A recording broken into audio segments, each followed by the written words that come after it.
un poco más de contexto Claro, que de Code y con eso podemos comenzar. claro que sí. Bueno, muchas gracias, Alan, y gracias a todos por estar conmigo acá. La idea es que este sea un espacio supremamente útil, así que hagan todas las preguntas que tengan y feliz de apoyarlos en lo que necesiten. Yo soy María del Mar Vélez, soy fundadora de Crack the Code, una empresa de educación que se enfoca en clases online en vivo de todo lo que es tecnología, AI, datos, programación. Y hoy en día tenemos una estrategia básicamente 100% B2G, algunos contratos B2B, pero B2 Government, lo cual es poco usual en Latinoamérica, así que eso ha sido un cambio del último año y medio y la verdad que vamos con muy buen ritmo. Yo empecé Crack the Code hace ya como 7 años. En el 2018 empezamos a operar. Obviamente la idea la empecé a trabajar desde el 2017. No tenía ni idea de tecnología ni de educación. Yo estudié economía, trabajé en finanzas, pero sí siempre había querido tener un negocio con doble impacto, que básicamente para mí los tres pilares de cualquier emprendimiento eran escalabilidad, rentabilidad e impacto, ¿no? Esos tres pilares que siempre al pensar qué hacer y cómo era lo que, digamos, pensaba. Empecé en Perú, yo vivía en Nueva York, trabajaba en un banco de inversión que es JP Morgan. Mi esposo peruano nos dijo, vámonos a Perú, nos fuimos a Perú y ahí fue donde dije, bueno, no tengo hijos, tengo un poquito de ahorros, ¿qué hago, no? En mi momento de emprender. Vengo de una familia de emprendedores, mi hermano, mi hermana, todos en diferentes áreas completamente distintas, pero eso se contagia, ¿no? En las familias eso se contagia, entonces dije es mi momento, ¿qué hago? ¿No? Entonces empecé a investigar en Latinoamérica y en el mundo, ¿no? Que tenía esas tres variables y bueno, la educación, probablemente la salud, no muchas tienen ese potencial de impacto tan fuerte. Obviamente una fintech tiene un impacto tremendo, ¿no? Pero en términos de impacto life changing, de cambiar vidas, como que no hay como salud y educación, ¿no? Entonces, bueno, me metí de lleno a educación y empecé a pensar cuál es ese, en mi época, cuando mis papás, bueno, yo era chiquita y mis papás estudiaban inglés, era el inglés sin barreras, no sé si a ustedes les tocó esas enciclopedias gigantes de inglés. Dije, ¿cuál es el inglés sin barreras de ahora, no? Y ahí fue donde dije, empecé a encontrar todo el mundo de la programación para niños, adolescentes. Y nada, me obsesioné y ya no había vuelta atrás. Empezamos chiquitos con mis ahorros 100% en una academia física en Miraflores. Luego empezamos a crecer, empezamos a trabajar con colegios. De ahí llegó la pandemia, tuvimos que cerrar el local, empezamos virtualmente en toda Latinoamérica y ahí es donde empezó como que más a crecer un poco el componente de escalabilidad. Siento que a lo largo de los años, como que de las tres variables nunca teníamos las tres. Al comienzo no era tanto impacto porque sí tenía un price point, digamos, de medio, pero no llegamos a la base de la pirámide, ¿no? Pero sí, y era menos escalable. Con la pandemia nos volvimos completamente escalables, seguía un price point medio. Y ahí el desafío era, ok, hagamos lo de Unit Economics que hagan sentido, ¿no? Entonces, bueno, en la pandemia fue que levantamos nuestra primera ronda grande, ¿no? Antes habíamos hecho una chiquita, como de tres friends and family, digamos, pero todos expertos en tecnología, en educación y tecnología. De ahí sí levantamos la ronda grande de CASE, que en el 2021, con esta estrategia B2C, más que todo en toda Latinoamérica. Y de ahí, como muchos nos ha pasado en educación, lo de Unit Economics del B2C empezaron a complicarse, ¿no? Básicamente era muy costoso captar nuevos estudiantes, ¿no? Y retenerlos mucho tiempo. Entonces, maximizar ese lifetime value con niños es difícil. Cuando hablamos de educación como nosotros a niños o adolescentes, tenemos que satisfacer a los niños y a los padres, ¿no? A diferencia de educación para adultos, que es pues al adulto, ¿no? A la persona, al señor o a la señora. Entonces acá ese lifetime value se complicaba. Entonces, bueno, decidimos meternos un poco más B2B y de ahí hicimos un piloto con gobierno, con la alcaldía de Chía en Bogotá. Y ahí fue cuando dijimos, aquí está, ¿no? En el B2G, ahí es, o sea, no hay cliente en el mundo que tenga la escala, el impacto y la billetera que un gobierno. Al final del día, esa es la conclusión. Entonces empezamos todo el mundo nos decía, qué miedo, cuidado con gobierno. Entonces nos empezamos a educar muy bien en cómo funcionan esas contrataciones. Tenemos abogados supremamente exigentes, expertos en diferentes áreas, digamos, de todo lo que es contratación. Y empezamos a darle poquito a poquito, testeando de maneras menos agresivas, más como que conservadoras, por así decirlo, de testear esas contrataciones. Y ya llevamos 2 años en donde el 85% de nuestro revenue es B2G y se siente mejor que nunca. O sea, ya se siente ese product market fit, que sí que lo estuvimos buscando por años, ya finalmente no puedo decir que definitivamente es, ¿no? Porque todo puede cambiar de un momento a otro, pero ya se siente que todo hace sentido, todos los ups and downs de los años hacen sentido porque te dan madurez y experiencia para poder afrontar este monstruo, ¿no? Porque ahora un contrato B2G son 8.600 estudiantes, ¿no? Son cientos de profesores, decenas de colegios públicos, ¿no? Hoy en día, por ejemplo, firmamos hace 2 semanas en Barranquilla 8.600 estudiantes, 28 colegios públicos y como 300 docentes, ¿no? Entonces ya son monstruos de contratos que gracias a todos estos años de experiencia ahora podemos atacar y ejecutar, ojalá a la última perfección, ¿no? Y ahora el desafío es cada vez con las complejidades, obviamente, de contratación, etcétera, las estructuraciones, firmar más de estos contratos con gobiernos locales, ¿no? Entonces, básicamente, alcaldías y gobernaciones. Y el objetivo es llegar a toda esquina, ojalá, por más remota que sea, de Colombia y de Latinoamérica, con esta estrategia en donde enseñamos a los jóvenes de colegios públicos de los últimos 3 años de colegio, noveno, décimo y 11, educación obligatoria, o sea, nuestro curso es intracurricular obligatorio para el 100% de los estudiantes de los últimos 3 años de colegio. Conseguimos funding aparte para comprar y donar computadoras e internet a estos colegios. Entonces yo hago alianzas con filántropos, fundaciones que con nosotros compramos las computadoras, se donan a los colegios, se compra el internet para que la gobernación pueda pagar las clases de Crack the Code. Entonces son muchos problemas que estamos resolviendo en simultáneo, estamos actualizando el currículo escolar para los que más lo necesitan, que son los niños de colegios públicos, ¿no? Que necesitan empleos. Estamos actualizando el problema de infraestructura tecnológica dentro de colegios públicos, que es un problema tan gigante dentro de los gobiernos. Estamos atacando el problema de desempleo juvenil, ¿no? Nosotros lo que buscamos es que los jóvenes desde el colegio puedan colocarse en lo que llamamos puestos de operativos digitales, un puesto de sueldo mínimo al menos que puedan conseguir desde el colegio en donde empiezan a aplicar sus habilidades digitales que aprenden con nosotros y queremos bajar también el problema de deserción juvenil, ¿no? Que empiezan desde noveno, décimo a salirse del colegio, en muchos casos también por presión de sus padres para que empiecen a conseguir dinero. Eso lo queremos empezar a bajar ya que ven que al graduarse sí pueden tener una ruta digna de empleo y de una carrera profesional. Así que en eso estamos, en ese desafío muy emocionante, difícil, pero más listos que nunca para atacarlo con fuerza.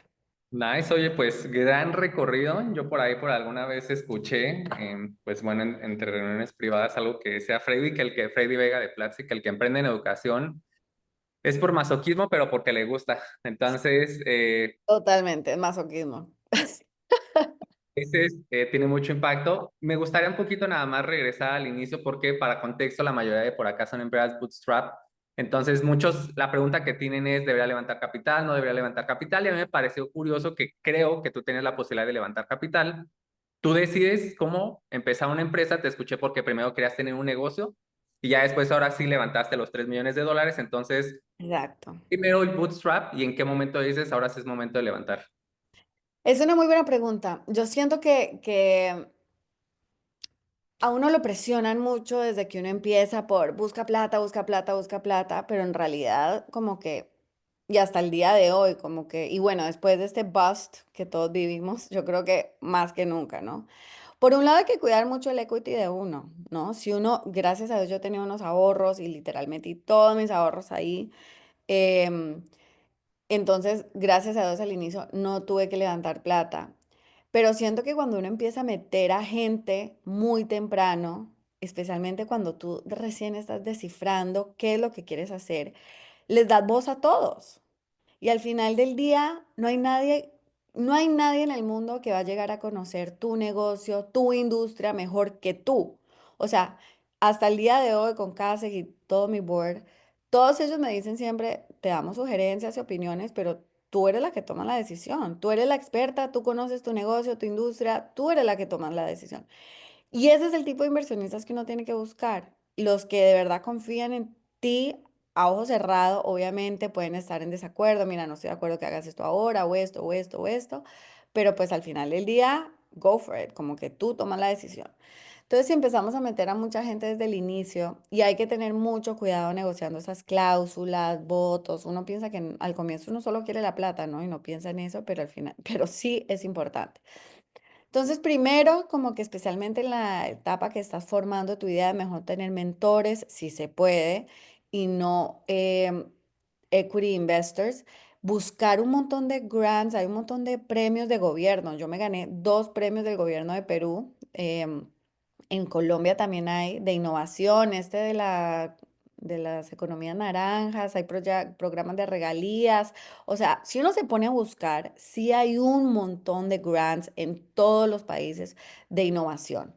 Entonces, como que yo al comienzo sugiero siempre buscar tipo grants que no signifique dar equity y conseguirte mentores de tu industria, ¿no? Expertos empiecen, que tú quisieras eventualmente de investor, pero que quieres ir conociendo. Así como es importante que ellos te conozcan a ti, yo siento que es más importante, uno, conocer a los inversionistas, en las buenas y en las malas, ¿no?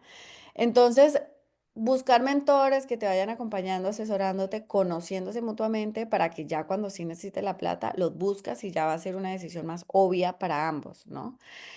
Entonces, bueno, yo al comienzo, gracias a Dios tenía ese dinero, me gané esos dos premios, ¿no? Del gobierno, que es plata no reembolsable, sin equity. Entonces me gané esos dos que me ayudaron, me dieron un poco de aire, pero siempre desde el inicio era cómo hago mi negocio rentable. Ahora, al inicio no era tan fuerte en tecnología, ¿no? No tenía equipos de programadores y eso es lo más costoso, ¿no? Entonces, como que no digo que es la realidad para todos.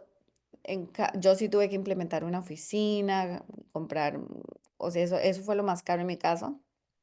Pero obviamente en una empresa 100% en tecnología, lo más costoso es producto y tecnología, ¿no? Entonces, como que exprimir muy bien cada centavo, cuidarlo como oro, porque además como es plata de uno, uno lo cuida como oro.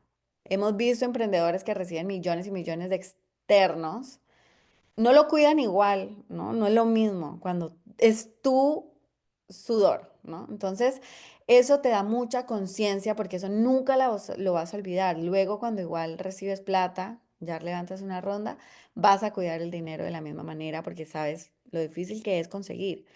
Entonces, bueno, yo empecé así, ya después cuando mi negocio ya estaba como que creciendo, ya tenía buenos números, ya dije, bueno, ahora sí puedo buscar expertos. Yo ya había estado como que investigando el negocio de educación, entraron dos, uno de educación grande peruano, que tenía universidades, institutos técnicos, y uno de Colombia, también en educación.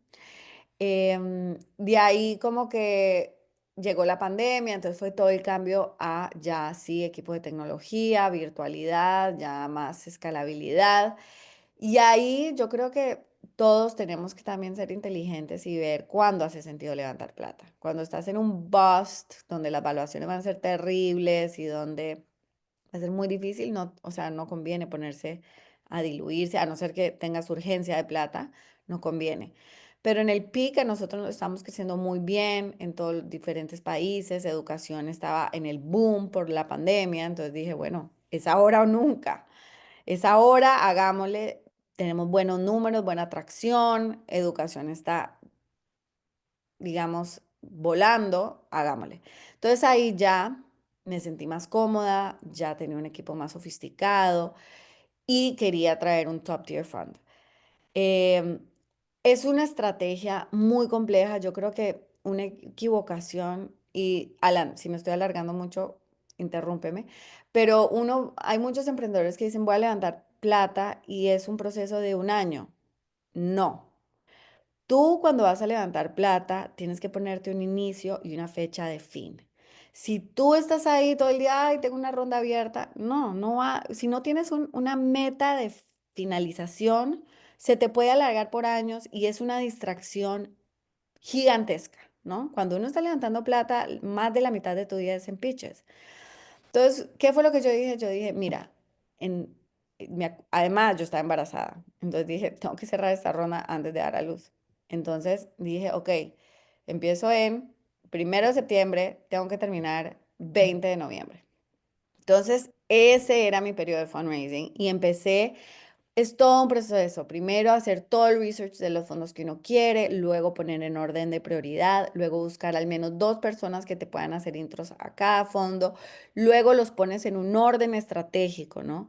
Y que no me escuchen los fondos, pero los menos importantes al inicio, porque vas afilando tu pitch y te van dando un montón de feedback bueno para que cuando estés al final en los mejores de los mejores, ya tu pitch está magnífico, tu deck está magnífico, maybe por ahí tienes ya una oferta, entonces lo usas de leverage. Entonces siempre como que ir estructurando tus llamadas, tus reuniones para tener a los mejores al final. Entonces, bueno, yo hice eso y literal fueron 3 meses de full pitch, due diligence, todo. Y nada, al final lo logramos. Al final era una época muy difícil, particularmente para educación, hasta, digamos, ya al final era una delicia, no quiero más plata, como que ya era el best case scenario. Y entraron CASEC, un grupo de educación mexicano muy grande, y seguro un Angel más y ya, y los anteriores. De nuevo, yo siempre he sido de la visión de que hay que cuidar muy bien quién está dentro de tu casa, ¿no? No des equity a cualquier persona, eso de 20 angel investors, no. O sea, eso es muy duro de manejar. Ten a poquitos que confíen plenamente en ti, trata, aunque sea, que conozcas, tú también haz due diligence de ellos, tú también busca gente, quién está en tu portafolio, quiero hablar con ellos. em, o sea, me acuerdo o sea, no hay nada, uno escucha historias de terror de tener malos investors en el cap table de uno, así que, y tu cap table puede también perjudicar futuras rondas, ¿no? Entonces también hay que tener mucho cuidado con eso. Entonces, bueno, nada, cerramos esas rondas, digamos, grande en tamaño, me diluí 20% aprox, 10% para option pool y nada, y ahí empezamos a estructurar mejor la junta directiva. El comienzo fue duro porque me tocó un board member de casa duro, exigente, pero la verdad en hindsight fue lo mejor que me pudo haber pasado. Eh, creces, ¿no? Creces en el proceso, aprendes un montón de los momentos difíciles, de tensión, de todo, como que todo es para bien. Entonces, nada, y seguimos. Ya, como dije, ya estábamos más confident en todo nuestro producto, nuestra atracción, ya era el momento adecuado, ya podía conseguir una evaluación más alta, en donde la ilusión para mí como que no iba a ser tan gigante, yo iba a seguir con control. Em, y de ahí en adelante, nada más levantamos un pequeño bridge round cuando hicimos este cambio al B2G. Necesitamos un pequeño como bridge round y ahí les cuento eso porque sí fue una decisión importante. Hicimos todo un periodo de due diligence con un fondo de impacto de la región, muy largo, muy tedioso y al final cuando nos dieron el term sheet eran unos términos abusadores. O sea, obviamente ya educación se había desinflado, la pandemia, toda la explosión, digamos, de las valuaciones, etcétera. Pero muy aparte de eso, porque iba a ser un flat round, muy aparte de eso, las condiciones, ¿no? Los board seats que pedían para la eternidad. Literal, dentro del term sheet habían castigos, ¿no? Que si yo vendía mi empresa en 2 años, les tenía que pagar a ellos el doble de lo que me invirtieron, que ellos tenían que aprobar toda la futura gente, los futuros inversionistas que iban a entrar y que si a ellos no aprobaban alguno, yo los tenía que vender, o sea, sacar, ¿no? A ellos con una evaluación al doble, o sea, abusivos. Entonces al final les dije que no. O sea, de verdad que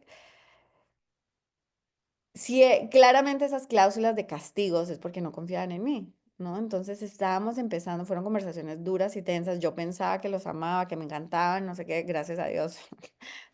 Me asesoré muy bien con mis investors, con mis socios.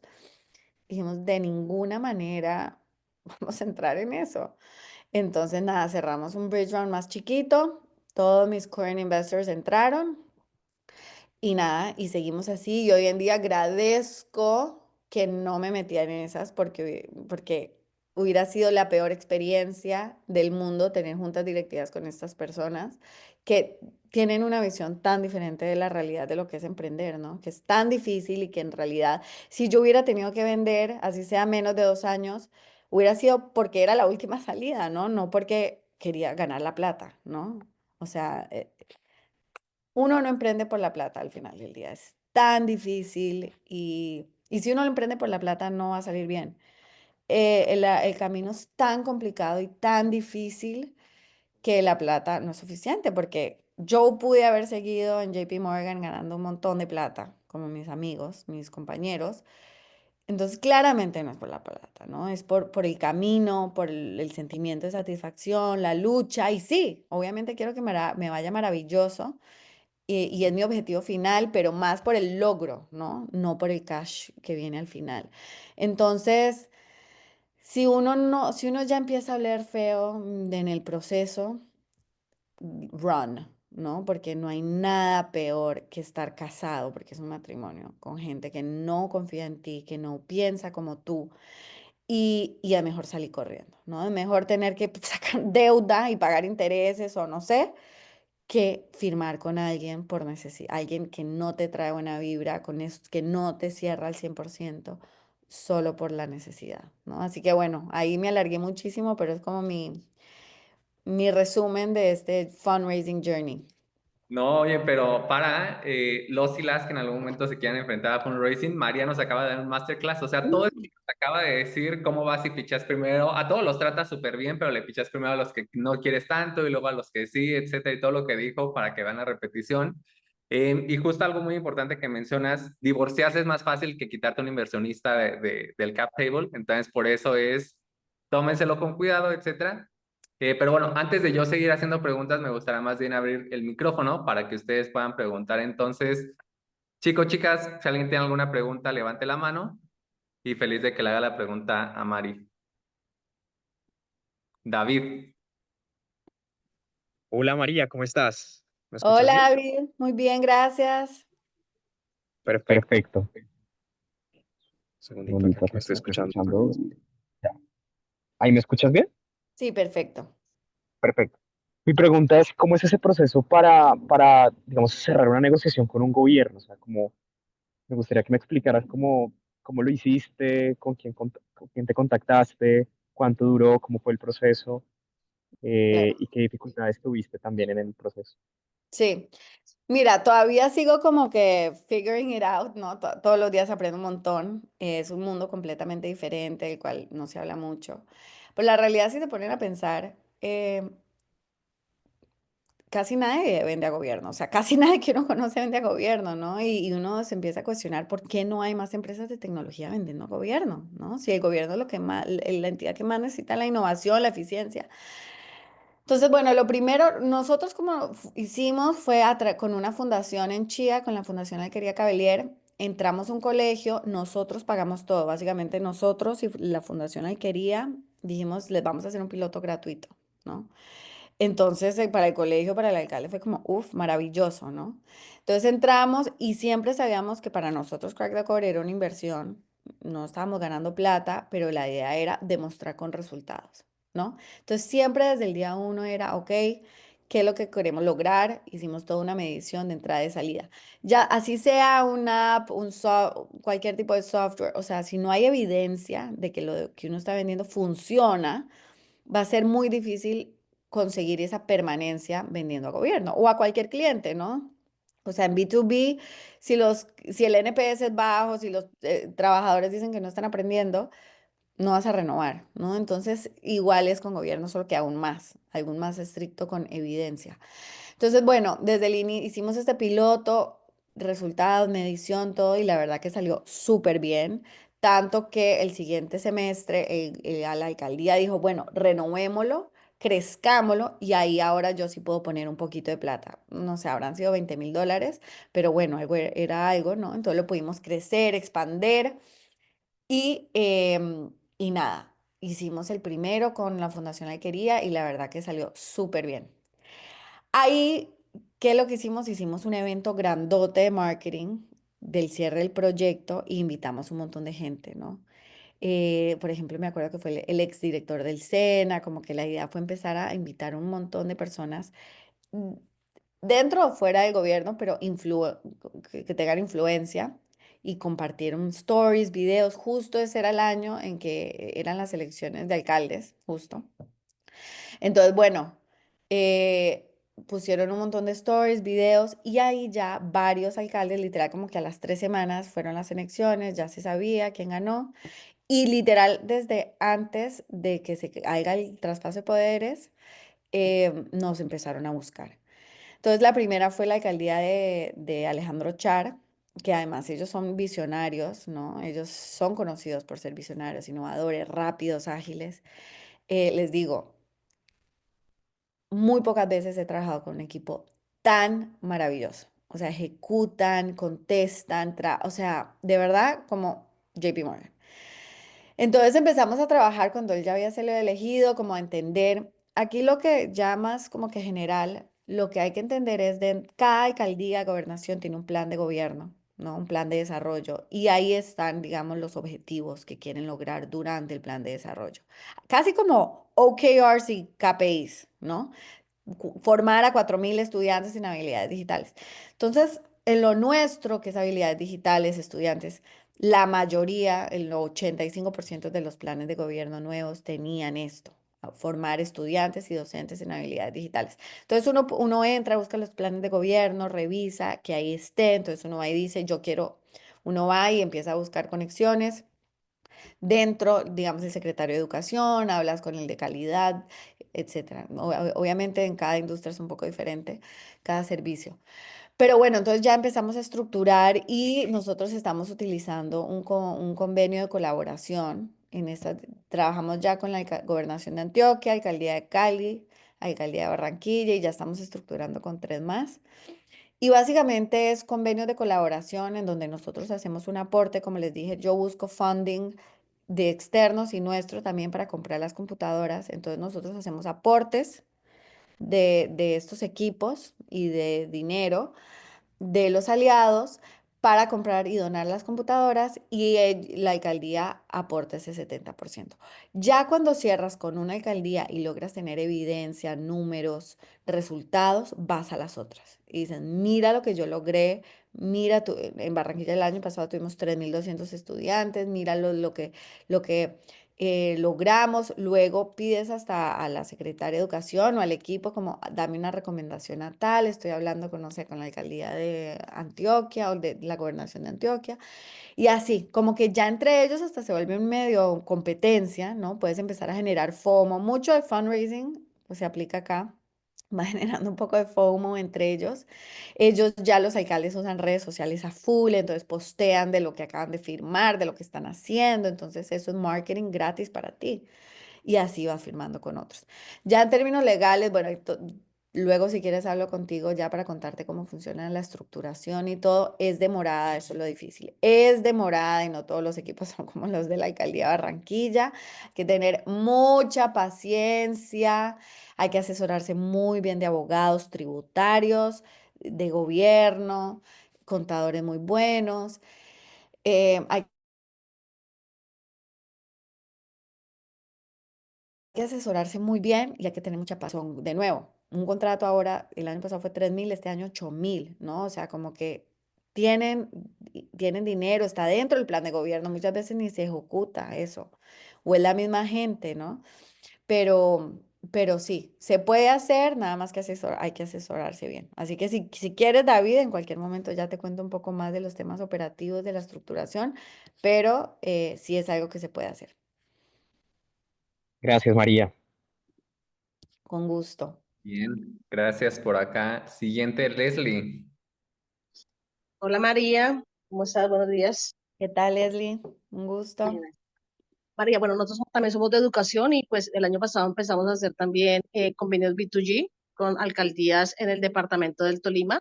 Buenísimo. Eh, Quería preguntarte cómo has logrado, porque pues a mí se me ha dificultado un poco lidiar con el tema de falta de cobertura de internet en las regiones. Nosotros ofrecemos bachillerato virtual Ok. para adultos y la mayoría de esos adultos son personas de la zona rural. Entonces, no hay mucha cobertura de internet. No sé si tú, dentro de tus estudiantes, te ha pasado lo mismo. Sí, es un muy buen punto y con cada alcaldía de gobernación es un poco diferente. Digamos, en Barranquilla, el internet nosotros lo pagamos. Hoy en día, dentro del convenio de colaboración, ponemos, ellos tienen algunos colegios de internet, pero no son suficientemente buenos, entonces nosotros dentro del contrato se pone que vamos a fortalecer el internet. Entonces nosotros, digamos, agregamos internet. Por ejemplo, hay algunos que también han pedido una antena de Starlink como parte del convenio. Entonces, si lo puedes poner como parte del convenio y que de ahí se pague, esa es la mejor solución. O si no, empieza por colegios que tengan mejor cobertura, ¿no? Cuando seleccionas, digamos, por cuáles vas a empezar, selecciona. Si tú haces, ¿tú enseñas dentro de un colegio o no? No, nosotros somos una aplicación móvil, Ok. entonces como son personas adultas que trabajan, ellos por eso no van a colegios, o sea, ellos no, pues, de ir a colegio, lo de hecho en su momento, y en Colombia existe este bachillerato también de forma de Claro. sábado, los sábados, pero entonces ellos se les facilita es a través del celular estudiar. De pronto veo yo, no sé, lo de la antena, de pronto en una zona rural, en un salón comunal que Exacto. como verás, si no lo había pensado de esa forma. Cuando tú hablas de convenios, porque tú eres también acá en Colombia fundación, pues nosotros aquí hacemos los convenios de alianza estratégica por ser sin ánimo de lucro. Nosotros somos sin ánimo de lucro, entonces lo hacemos así del 30%, 70% el gobierno. Sí, nosotros tenemos, ya cuando empezamos a trabajar con gobierno, abrimos una fundación en Colombia que es sin ánimo de lucro. Entonces, cuando yo digo que conseguimos funds para dotar los colegios, es porque ahí recibimos algunos grants, algunas donaciones para comprar los equipos y hacer esos aportes del 30%. Pero también tenemos la empresa SAS, ¿no? Que esa es la que ejecuta los convenios, básicamente. Pero cada convenio es diferente, ¿no? Hay unos que sí se puede contratar con SAS y hay otras que no. Entonces, la mayoría, si no, es a través de la fundación que subcontrata luego a las SAS. Bien, vale, muchas gracias, Andrés. Sí, María. Con gusto, Leslie. Gracias. Nidia, ¿tú tenías una pregunta o no? Porque vi que tenía la manita levantada y ya. Sí, pero creo que ella ya la contestó dentro de sus relatos. Lo que pasa es que, bueno, nosotros somos una empresa de alimentos, de transformación de alimentos. Entonces, cuando tú dices que en todos los países hay dinero gratis, ¿sí? En nuestro caso, nos parece que se convirtió, o sea, esa búsqueda de dinero gratis y de subsidios se convirtió en lobby y nunca llegó a nada, ¿sí? Entonces, no sé cuál sería como tu recomendación referente a eso, o si simplemente nos enfocamos en buscar un socio estratégico referente a nuestras necesidades, no sé qué consejo tengas para nosotros. Sí, mira, dentro de la industria de alimentos, en particular, también podrías buscar aceleradoras de empresas grandes de esta industria. Por ejemplo, FEMSA en México, digamos, que es de gaseosas y así, creo que tienen comida también, si no me equivoco. Tiene una aceleradora y de hecho creo que Ángela de Morado es parte de la aceleradora de FEMSA. O sea, sí se puede. Creo que en Colombia hay una empresa de alimentos que se llama Alianza Team, que creo que ha hecho inversiones estratégicas en empresas de alimentos, ¿no? Pero también lo que puedes hacer es buscar como que casos de éxito de tu industria, por ejemplo, ay, no me acuerdo el nombre, pero como que esta empresa de chips que salió nueva en Colombia, como que de papas y que ahora vende de todo, como que busca quiénes son los socios de ellos, quiénes son los inversionistas de ellos, porque de pronto, maybe alguna funciona para ti. O sea, busca casos de éxito alrededor tuyo y buscas quién ha entrado ahí y de ahí dices como, bueno, ese me sirve a mí también, ¿no? Entonces, algunas veces yo buscaría aceleradoras de estas empresas grandes que están tratando de hacer como innovación abierta en alianza con startups y así. Busca, bueno, de esos concursos que, bueno, yo nunca he aplicado a uno en Colombia, entonces la verdad no sé, pero también busca uno, hay unos de regalías que sé que sí hay, ¿no? Busca unos de regalías que varios amigos míos se han ganado ese de regalías y literal ven la plata entrarle a la cuenta el año pasado, de hecho. Em, y yo creo que aceleradoras, ¿no? Tipo Rockstart y bueno, no sé otras, no sé si hay de tu industria, pero sí hay, ¿no? Em, por ejemplo, hay unas entidades como internacionales, también NGOs, que hacen convocatorias en educación. Acaba la Organización de Estados, la OEI, acaba de lanzar una grandísima, Leslie, por si estás escuchando. Creo que cerraba la semana pasada, pero hay que empezar a buscar porque hay hasta estos premios internacionales de Europa, de Estados Unidos, para Colombia, para Latinoamérica, en donde te dan grants, dinero sin necesidad de equity. Pero sí, hay que rebuscársela, pedir ayuda, tocar puertas, a compañeros de tu industria, oye, ¿a dónde levantaste? ¿Cómo hiciste? Y ahí vas entendiendo cuál es como que la ruta para ti. Muchas gracias, María. Con gusto. Sí, por acá. Henry. Hola María, buenos días. Hola, buenos días, Henry. Me encanta la gente que emprende en educación porque eso es invertir en futuro. Sí. Yo por lo menos digamos que a esta altura de la vida yo ya no trabajo, disfruto el trabajo. No me Ex- importa hacer dinero, me importa es gastar de la mejor forma el poco o mucho que gane. Entonces, en algún momento comencé dizque a tratar de emprender. Y algún día dije yo, ¿qué carajo voy a hacer a estas alturas de la vida? Porque emprender no es fácil, pero es muy rico. No importa si se fracasa o no. Pero me puse a pensar, bueno, yo le dedico a esto tiempo y estoy en una época de la vida en que yo necesito es más bien entregar tiempo.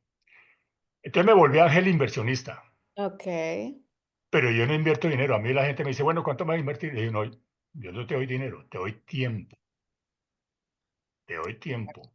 De Exacto. hecho, hace más de 7 años yo ya había empezado con esta cuestión de la inteligencia artificial. Y siempre le digo a la gente, me dicen que es inteligencia artificial. Y dije, yo no sé, yo no soy experto en nada de eso, pero sí se puedo decir para qué sirve. Para dos aspectos, para volverte más humano y sobre todo porque la gente no se ha dado cuenta de que con la inteligencia artificial se ganó la mejor lotería del mundo, que no da dinero, da tiempo. Ahora, tú verás cómo lo saca. Entonces, ahí fue cuando vi una gran oportunidad y me dediqué a asesorar a mucha gente, sobre todo jóvenes emprendedores, a cómo ganar tiempo con estas tecnologías modernas. Esa es la parte más difícil para una persona, porque cuando tienes tiempo es como el que compra un mueble nuevo, ¿no? Que tiene varias gavetas. Siempre vas a encontrar con qué llenarlas, así no te sirva de nada. Igual pasa con el tiempo. Entonces, lo que me dedico yo es a orientar a todas estas personas a cómo hacer un buen uso del tiempo. Eso es Exacto. lo más importante. Y la Exacto. verdad que se disfruta muchísimo. De hecho, yo tengo, con mi hijo, tenemos un negocio que a nosotros al comienzo pensamos que era producir contenido. Él es un animador digital espectacular, pero Wow. es muy técnico, es buenísimo, pero para negociar no mucho. Entonces yo le aporto la parte de negociación. Y Buenísimo. nuestro negocio no es tanto contenido, sino emocionar con imágenes, mover ideas. Ok. Pero bueno, volviendo al tiempo, yo te quería hacer una pregunta directa, María.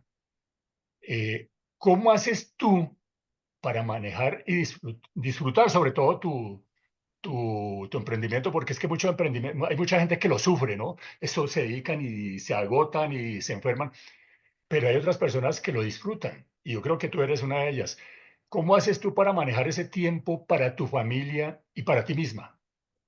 Sí, es una muy buena pregunta y siento que a lo largo de los años, o sea, de la aventura del emprendimiento va cambiando, ¿no? O sea, cuando yo empecé no tenía hijos, entonces le dedicaba toda mi vida, todo mi día, digamos, a mi emprendimiento. Entonces, nada, era mi pasión, ¿no? Como dices tú, lo disfrutabas, hasta lo malo lo disfrutaba, ¿no? Em, Obviamente luego lo que sí viene con tus inversionistas es que viene mucha presión, ¿no? Obviamente que ya cierras una ronda grande y ya ese es el downside, ¿no? Bueno y malo, ¿no? Porque sí te presionan a perform, ¿no? A salir adelante y a sacar, a hacer tu trabajo bien y lograrlo, ¿no? Entonces es una presión buena, pero es difícil, ¿no? Entonces... no puedo negar que durante mucho tiempo, cuando estábamos en esta estrategia B2C, tratando de descifrar cómo escalar en toda Latinoamérica, ganar plata, vender a suficientes niños y que haga sentido los números, o sea, era muy frustrante. Te podría decir que esa fue una de las peores épocas. Me acuerdo que estaba a punto como de tener un board y como que como que no, yo lo sentía como que esta no es la ruta, qué frustración, ¿por qué no lo logramos? Tenemos gente buena, o sea, uno tiene como que todos los ingredientes y no funciona. A uno desde chiquito le han enseñado que si uno trabaja duro y estudia y es juicioso, va a salir bien, te va a ir bien en el examen, pero acá no. O sea, simplemente no hay product market fit, por más juicioso, trabajador, etcétera que seas, no hay. Entonces como que fue un periodo muy duro y ahí fue cuando uno tiene que empezar como que a olérselo y a empezar a investigar qué hay, ¿no? O sea, si esto no es, ¿qué hay? Entonces por eso empecé a como que hablar con fundación, o sea, dentro de educación, ¿qué otros aliados hay? Fundaciones, filantropía, ok, ¿por qué no hacemos un piloto en un colegio público? O sea, tienes que empezar yo creo que el networking, si bien quita mucho tiempo y no es para hacerlo durante todo el año, hay periodos de estrés que para mí se me ha hecho muy importante hacer networking porque conversando con otros de tu área o de otras industrias te dan ideas, ¿no?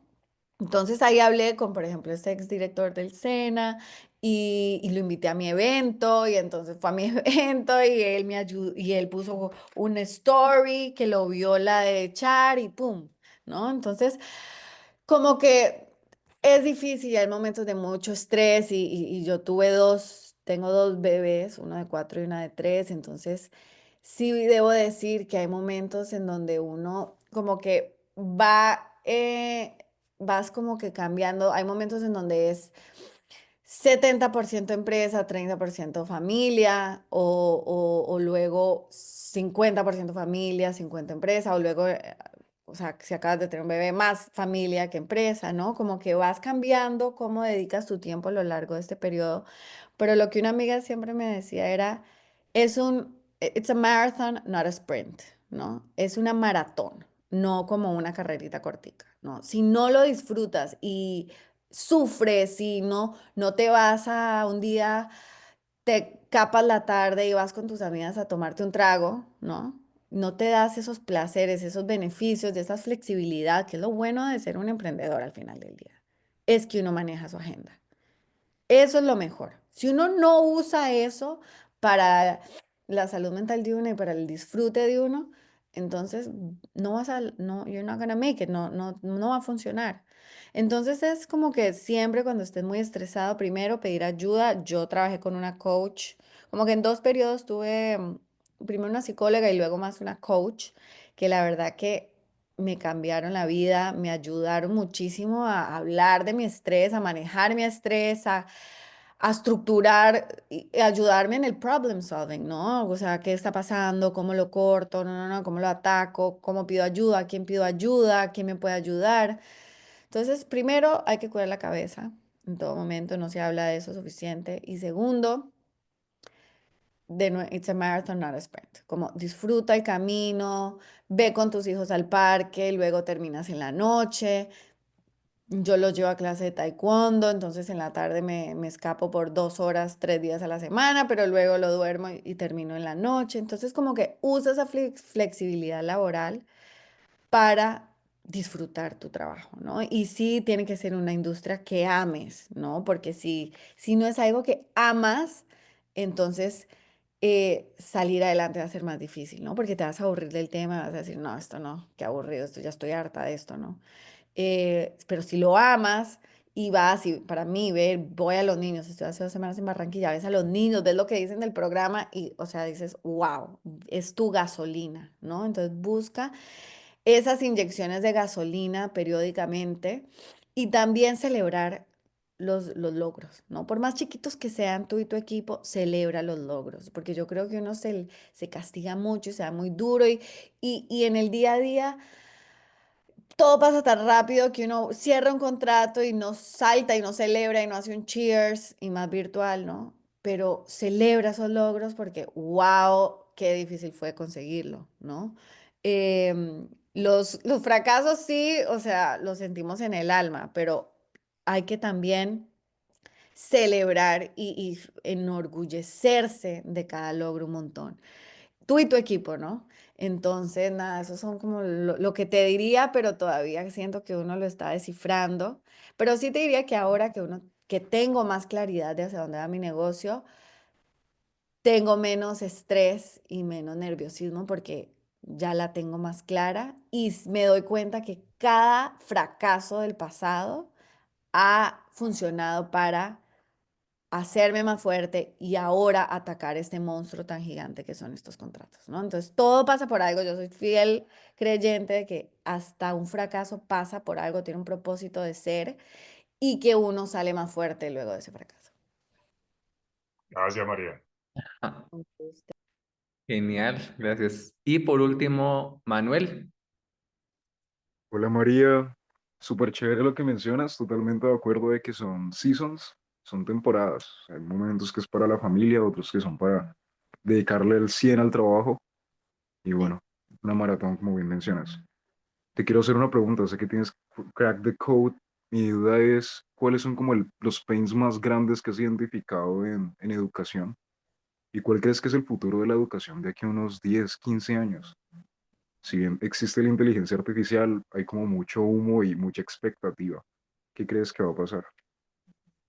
Sí, bueno, muchas gracias, Manuel. Es una excelente pregunta. Yo creo que lo que debería de pasar es que en vez de enseñarnos a memorizar, que todavía se hace, ¿no? Mi amiga me estaba contando su hijito de 10 años estaba memorizándose el sistema respiratorio, ¿no? Entonces ya uno dice, ¿para qué, no? Ahora, si hay ciertas cosas de cultura y de cuerpo, de ciencia básicas que uno tiene que saber, ¿no? Pero yo siento que hacia donde debería ir esto es más como racionamiento crítico y public speaking, ¿no? En vez de que te pongan a hacer un ensayo, en donde obviamente todo el mundo ahora lo hace en ChatGPT, el profesor te debería poner enfrente del salón y decir, ¿qué opina usted acerca de la Revolución Francesa? Y tú, hablando, explicar, porque ahí estás trabajando eh, razonamiento crítico, como public speaking, ¿no? Hablar en público, que esas son las cosas que AI no puede hacer, ¿no? O sea, de verdad, comunicarse bien tu opinión y hacer un análisis después de hacer research previo, ¿no? Este ejercicio de comunicar bien tus ideas es fundamental. Y luego también como proyectos, ¿no? O sea, desafíos, ¿no? Como un case study, ¿no? ¿Cuál sería el precio que le pondrías a la Coca-Cola de un vending machine, de una máquina de esas de gaseosas? Y es como todo tu razonamiento, ¿no? De qué precio le pondrías, ¿no? ¿Cómo harías ese análisis? Entonces yo siento que por un lado tenemos que enseñar a los estudiantes cómo utilizarla bien, de una manera ética, cómo se usa transversalmente, ¿no? para ser autodidacta, ¿no? La inteligencia artificial te va a ayudar a ser autodidacta para siempre. ¿Cómo aprendo yo con AI para siempre, ¿no? ¿Cómo soy diseñador gráfico? ¿Cómo soy no sé, cómo hago un resumen de una presentación? ¿Cómo acorto el tiempo? Y eso es lo que nosotros hoy en día le enseñamos a los niños de nuestro programa. Mucho de AI, cómo se aplica transversalmente a cualquier grupo o equipo de trabajo y aplicación, industria. Em, y luego enfocarnos mucho en cómo se usa para complementar, para nosotros complementar a la inteligencia artificial, cómo hacemos nosotros lo que la inteligencia artificial no puede ser, ¿no? Que es todo esto de, por ejemplo, no sé, un abogado que es litigador, obviamente la inteligencia artificial no va a litigar por ti, ¿no? Entonces, ¿cómo te vuelves un mejor litigador, por ejemplo, gracias a la inteligencia artificial? ¿Cómo buscas evidencia en documentos? O sea, ¿cómo utilizas esta herramienta para potenciar tu trabajo, ¿no? Desafortunadamente, yo creo que va a ser muy difícil llegar a eso porque los niños están aprendiendo más rápido a utilizarla que los profesores, ¿no? Entonces, ayudar a que los profesores la utilicen y la enseñen correctamente, transformar el currículo escolar es difícil, pero yo creo que se va a lograr. Creo que también, digamos, en términos de trabajos y cómo se va a hacer un cambio en los puestos de trabajo, eso se va a demorar un poco más de de lo que se dice. Pero sí creo que nosotros como padres de familia o nosotros, yo que trabajo, digamos, directamente con colegios, es motivar a los docentes que no le tengan miedo a no ser los dueños del conocimiento. Históricamente los profesores en el salón eran los dueños del conocimiento, sabían todo, hoy en día no. Y tienen que estar ok, tranquilos con que no van a ser los dueños del conocimiento. Más bien que ellos sean los facilitadores del salón junto a los estudiantes y junto a estas herramientas, ¿no? Y ver, yo pensaría que ya un currículo no debería ser matemáticas, ciencia, inglés, arte. No, hoy todo se mezcla, ¿no? Nosotros, al hacer una página web, tú tienes que hacer fotos, puedes hacer fotos con AI, textos, un chatbot. O sea, hoy en día con la tecnología, todas las áreas se mezclan, ¿no? Entonces, a futuro yo pensaría que un currículo se debería cambiar a que no sea solo por materia, sino de verdad por proyecto, en donde en un proyecto uno incorpora ciencia, arte, tecnología y matemática. Así es como yo lo veo, pero bueno, es difícil generar cambios, especialmente en educación es un sector muy difícil porque tienes muchos players, ¿no? Tienes a el Ministerio de Educación, al regulador, digamos, tienes a, bueno, luego la Secretaría de Educación, tienes a los directores, tienes a los profesores, tienes a los niños y a los padres. En muy pocas industrias hay tantas personas que están jalando para su lado, ¿no? Entonces, eso hace difícil que hayan cambios estructurales en cómo se educa. A diferencia, por ejemplo, no sé, en FinTech tienes al regulador, al Banco Central, por ejemplo, luego tienes el banco y los usuarios, ¿no? Todo, o sea, está más alineado, seguro uno está desalineado y ahí ves cómo lo alineas. Pero en educación hay muchos players, el papá quiere una cosa, el niño quiere otra, el profe, el rector, el regulador, ¿no? Entonces generar cambios sistemáticos es más difícil. Pero bueno, ahí vamos, ahí estamos haciendo y creo que es mucho de que los papás exijamos calidad, exijamos cambios, pidamos cómo están mejorando a nuestros colegios y no asumamos que ellos lo están haciendo y que saben lo que están haciendo. No, no asumamos porque la mayoría de las veces no lo están haciendo. Yo me reúno con los colegios más costosos de Latinoamérica y no tienen idea.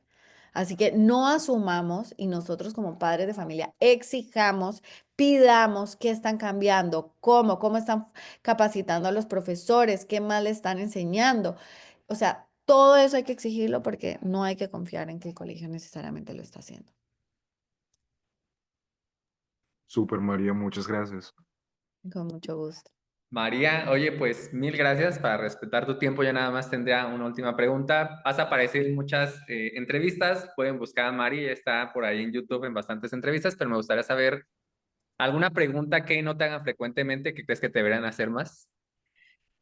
Em, yo creo que, que la de pedir ayuda, ¿no? O sea, la que más o menos Henry me hizo, y es, no se habla mucho de emprender emprender es muy solo.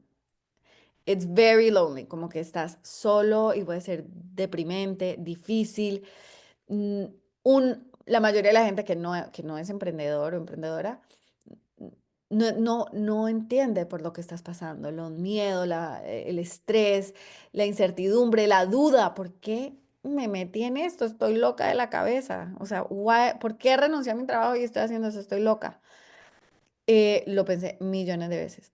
Pero sí debo decir que no hay que tener miedo a pedir ayuda y buscar como equipos o grupos de apoyo de emprendedor, o sea, no de apoyo psicológico, sino como de otros emprendedores pasando por lo mismo, ¿no? Yo en Perú, yo no era de allá, entonces menos, más sola me sentía porque no conocía a nadie, pero hubo un grupo de Swiss Contact, una entidad suiza que tenía un grupo de emprendedoras mujeres y armó un grupito de emprendedoras y eso me cambió la vida, ¿no? Ya con ellos, ya entendían mis dudas, mi estrés, mis problemas, hasta referencias de abogados, de esto, lo otro, como que busquen equipos así de apoyo que solo ellos, ni siquiera tu esposo, tu esposa va a entender lo que es emprender, ¿no? No van a entender. Busquen estos grupos de apoyo, o sea, de personas, de emprendedores que van a entender por lo que uno está pasando, a quienes uno puede llamar a llorar, a gritar, a lo que sea, y van a poder sentir ese miedo, ese estrés, y te van a ayudar a calmarte. En mi caso, yo emprendí sola, yo no tenía socio o socia, lo cual es bueno y malo, ¿no? Pero lo malo es que no tenía esa persona a quien llamaba y decía, ¿por qué coños estamos haciendo esto? ¡Qué miedo! Y usualmente cuando uno tiene un socio, siempre uno pasa por crisis, uno sí, otro no. Entonces, claro, el otro te levanta, ¿no? El socio te levantaba y te decía, no, vamos, vamos, que la vamos a sacar adelante. Yo no tenía esa figura, ¿no? Entonces, por eso encontrar este grupo de mujeres emprendedoras me ayudó mucho porque ellas me ayudan también a levantarme. O mis familiares que también sí son emprendedores, como que me motivaban. Y me acuerdo mi papá, que también es emprendedor, me dijo, si fuera fácil, no sería divertido, ¿no? Así que cada vez que es algo difícil, que lo logro, digo, totalmente cierto. Si fuera fácil, no fuera tan divertido. No tendríamos anécdotas, no celebraríamos tanto, así que siempre pienso eso, cuando algo es muy difícil es como, wow, la celebración va a ser increíble. Así que creo que hay que, nada, cuidarse mucho la cabeza, rodearse de gente similar a uno y nada, ser positivo y saber que de emprender solo vienen cosas positivas. Si no funciona, buscamos un trabajo y ya, ¿no? Al final del día, todos nos buscan ahora los emprendedores porque somos excelentes resolvedores de problemas. Así que, nada, ese sería mi consejo. María, pues gracias por eso. No me queda más que decirte que nuevamente, pues en serio, mil gracias por estar por acá. Y pues nada, deseo que te vaya bien en tu spring break, que creo que esta semana justo es. Eh, Gracias a todos y todas por venir y pues bueno, nos vemos en una próxima ocasión. Bye. Muchas gracias, muchos Gracias. besos a todos y cualquier cosa me Hasta luego, buscan. Voy a apoyar. compañeros. Gracias. Gracias, Gracias, María. María. Ya.